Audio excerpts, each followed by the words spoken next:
बिहार के छोटे से गांव रामपुर में एक गरीब किसान मोहनलाल अपनी बेटी सीता के साथ रहता था। उसकी हालत बहुत ही खराब थी। खेती बाड़ी से इतना भी नहीं मिलता कि घर का चूल्हा जल सके। एक दिन गांव का साहूकार धनीराम उसके घर आ धमकता है। मोहनलाल, बाहर निकल। मैंने तुझे जो कर्ज दिया था उसका समय बहुत पहले खत्म हो गया। अब मुझे मेरे पैसे चाहिए, वरना तुझे और तेरे परिवार को घर से बाहर निकाल दूंगा। दया कीजिए मालिक, मेरा बेटा राजू शहर में नौकरी करता है। उसने लिखकर भेजा है कि वह जल्दी ही लौटेगा और पैसे भी लाएगा। बस मुझे 2 दिन का और समय दे दीजिए। हर बार यही बहाना। तेरा बेटा तो मानो कभी लौटेगा ही नहीं। अच्छा सुन, मैं तुझे सिर्फ 2 दिन और देता हूँ। अगर उसके बाद भी पैसे नहीं मिले तो तेरा घर खाली करवा दूंगा।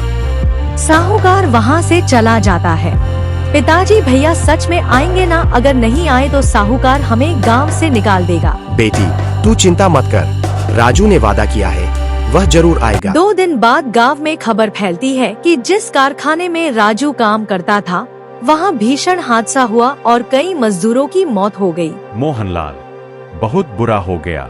तेरे बेटे का नाम भी उन मजदूरों में है जो आग में जल गए। यह सुनते ही मोहनलाल मानो दुखों के समुंदर में डूब जाता है। कुछ दिन बाद शहर से एक आदमी गांव में आता है।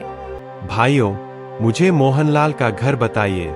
मैं उसके बेटे राजू के लिए मालिक की तरफ से मुआवजे के पैसे लाया हूँ। अरे भाई, मैं ही मोहनलाल हूँ। तुम जिसे ढूंढ रहे हो वही मैं हूँ। अच्छा, तो लीजिए ये पैसे। आदमी पैसे देकर चला जाता है। धनीराम खुशी से झूम उठता है। उधर मोहनलाल और सीता भूखे प्यासे दिन गुजार रहे होते हैं। सीता दूसरों के घर बर्तन मांजने और झाड़ू लगाने लगती है। एक दिन गांव में राजन नाम का युवक आता है। वाह, ये लड़की तो बहुत मेहनती और सच्ची लगती है। असल में राजन शहर के बड़े व्यापारी धर्मपाल का बेटा था।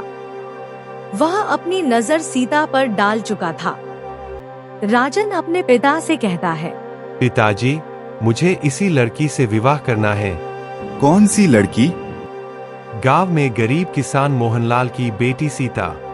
धर्मपाल थोड़े हैरान होते हैं, लेकिन बेटे की खुशी के लिए मान जाते हैं। दूसरी तरफ धनीराम को जब यह खबर मिलती है तो उसका खून खौल उठता है। अरे, ये कैसे हो सकता है? राजन जैसे बड़े घराने का लड़का भला एक गरीब की बेटी से शादी करेगा? नहीं, मैं ऐसा कभी नहीं होने दूंगा। वह तुरंत मोहनलाल के घर पहुंचकर झूठा आरोप लगाने लगता है। मोहनलाल, अब तुझे मेरा कर्ज चुकाना होगा, नहीं तो मैं तेरा घर छीन लूंगा। साहूकार जी, मेरा बेटा मर गया है और उसके कमाए हुए पैसे भी नहीं आए हैं। दया कीजिए। चुप रहो, बस घर खाली कर दो। मोहनलाल मजबूरी में सीता को लेकर गांव छोड़ देता है और जंगल किनारे एक झोपड़ी बना लेता है। कुछ दिन बाद राजन सीता को ढूंढते ढूंढते जंगल पहुंच जाता है और मोहनलाल की हालत देखकर मदद करता है। वहां से सच्चाई सामने आती है कि राजू के मुआवजे के पैसे असल में धनीराम ने हड़प लिए। राजन अपने पिता को लेकर साहूकार के घर जाता है।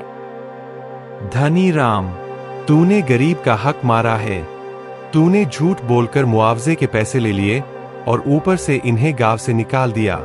धनीराम डरकर सबके सामने घुटनों पर गिर जाता है। मुझसे गलती हो गई, मुझे लालच ने अंधा कर दिया। उसी समय राजन मोहनलाल से सीता का हाथ मांगता है। बाबा, अगर आप अनुमति दे तो मैं सीता को अपनी पत्नी बनाना चाहता हूँ। बेटा, तूने हमें इज्जत लौटाई है, मैं इससे ज्यादा और क्या मांगू।